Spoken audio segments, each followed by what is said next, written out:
ખેડાના સાબરમતી નદી કિનારાના ગામડાઓમાં પાણી ઘૂસવાને લઈને મોટા પાયે નુકસાન. પથાપુરા અને રસીપુરા ગામમાં ખેતી મકાનોને નુકસાન. 10 દિવસમાં બીજી વાર ગામમાં ઘૂસ્યા પાણી. ગામના સરપંચ અને સ્થાનિકોએ કહ્યું કે સાબરમતી નદીના કિનારે પ્રોટેક્શન વોલ બનાવવી જરૂરી. રસીપુરાથી પથાપુરા સુધી સાબરમતી નદી કિનારે પ્રોટેક્શન વોલ બનાવવાની માંગ. દર વર્ષે ઉપરવાસમાં થતા ભારે વરસાદને પગલે આ ગામોને પારાવાર નુકસાનીનો સામનો કરવો પડે છે. સરકાર દ્વારા સર્વે કરી ખેડૂતોને નુકસાનીનું વળતર આપવાની માંગ. સાબરમતી નદીમાં પૂરને કારણે ખેડા તાલુકાના ગામડાઓમાં પાણી ઘૂસ્યા. છેલ્લા 20 કલાકથી ગામડાઓમાં ફરી રહ્યા છે ધસમસતા પાણી. પૂરને કારણે ગામડાઓની હાલત ખરાબ.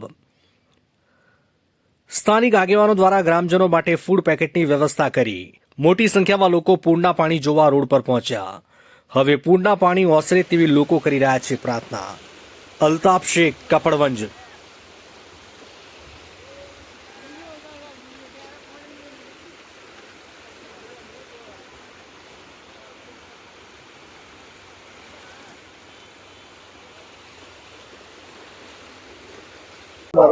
નામ રમેશભાઈ પોપટભાઈ કલસરિયા.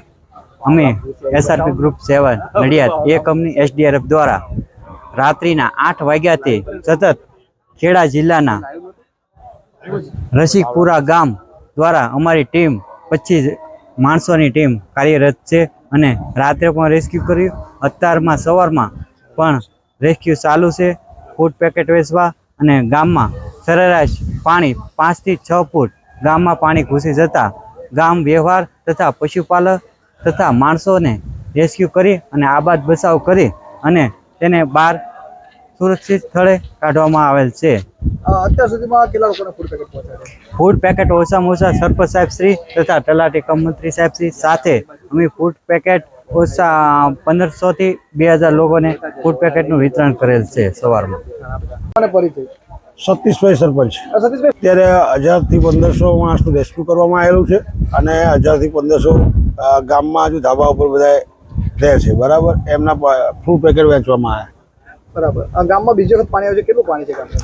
પાણી બીજી વખત આવ્યું એટલે પહેલી વખત જે આવ્યું હતું એની કરતાં ડબલ પાણી છે.